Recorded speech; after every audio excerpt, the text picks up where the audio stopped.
Assalamualaikum warahmatullahi wabarakatuh. Assalamualaikum warahmatullahi wabarakatuh. Buya, saya hamba Allah dari Kalimantan, izin bertanya. Kami punya teman sewaktu di pondok yang saat ini bisa dikatakan cukup umur untuk menikah, Buya.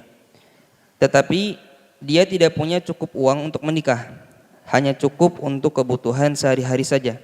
Dan karena itu saya dan teman-teman berencana ingin memberikan sebagian zakat mal dari orang tua kami yang jika dikumpulkan hasilnya cukup untuk mahar dan untuk walimatul urus. Apakah dalam Islam itu diperbolehkan, Buya? Terima kasih, Buya. Baik. Orang fakir ingin menikah boleh menerima zakat untuk menikah. Orang fakir yang tidak punya mahar untuk menikah, biaya menikah tidak ada, maka kalau ingin menikah, maka dia bisa diambilkan dari uang zakat karena kefakirannya, bukan karena menikahnya. Karena fakirannya dan dia punya hajat untuk hal ini.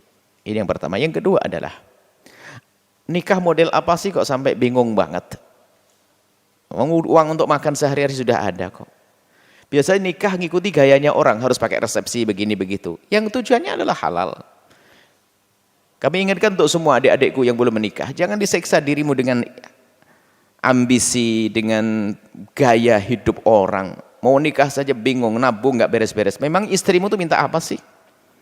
Minta resepsi besar-besaran. Ya cari istri yang lain, jangan dia. Ngapain maksain dengan dia? Mertua saya, calon mertua masih banyak, ngapain paksain dengan dia? Hidup kok susah banget. Nggak boleh begitu. Akhirnya apa? Bukan bulan madu lagi, bulan garam. Setelah menikah utangnya banyak. Kan keseksa nanti. Nggak boleh begitu. Kalau nikah yang mudah, ya sudah cari wanita yang sekiranya adalah soleha dan sebagainya, nggak ada tuntutan. Ya sudah, penting akadnya ya, nyembelih ayam 2, tambah 1 udah 3, nanti saya kasih 1. Pokoknya sederhanakanlah pernikahan, jangan sampai begitu. Makanya kadang-kadang cara berpikir yang salah, menikah harus begini-begini. Tuntutan harus resepsinya, kemudian di gedung ini, ini nyeksa diri. Kesenangannya akan tertunda dengan begitu. Dia tersiksa dan tersiksa. Akhirnya yang ada hanya penyesalan. Naudzubillah. Mudahkanlah urusan pernikahan. Hei para wanita, paling berkahnya wanita adalah paling sedikit maharnya, nggak banyak tuntutan. Wah, tuntutannya banyak, uang untuk dia, uang untuk bapaknya, untuk ibunya, pamannya pun udah berbagian. Wah, ini kacau. Akhirnya laki-lakinya mundur, nggak jadi menikah. Maka muncul perawan-perawan yang tua nggak menikah karena salah cara berpikir yang pernikahan.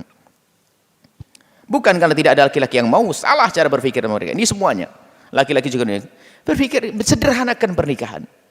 Apa yang Anda butuhkan begitu? Padahal wanita sudah kaya, wanita kaya raya, dia nggak menikah sampai usianya lanjut. Kenapa? Ambisinya dia harus cari lelaki yang lebih hebat dari dia, lebih kaya, jabatannya lebih tinggi. Wah, ini kebodohannya, katanya cerdas pinter.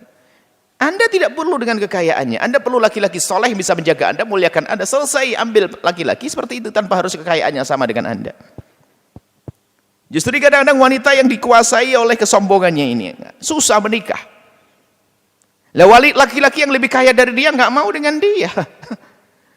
Yang lebih dari dia nggak mau dengan dia, cari yang lain, yang ngapain dengan dia, kan begitu. Begitu juga laki-laki kadang-kadang ambisinya salah. Dia ngikuti ambisinya. Susah menikah. Mudahkan urusan pernikahan, buka pintu halal. Hei para orang tua, wali-wali perempuan, permudahkan pernikahan putri-putrimu. Jangan bersulit, haram, dosa. Bahkan patuh kepada orang tua adalah sebuah keharusan. Tidak boleh seorang durhaka kepada orang tua. Akan tapi ada satu keadaan seorang wanita boleh melanggar, yaitu kalau walinya wali adl, walinya mempersulit pernikahan, maka seorang wanita boleh melanggar. Kenapa? Urusan pribadi yang tidak bisa diwakilkan kepada siapapun. Nikah yang mudah ya, insya Allah. Allahu a'lam bishawab.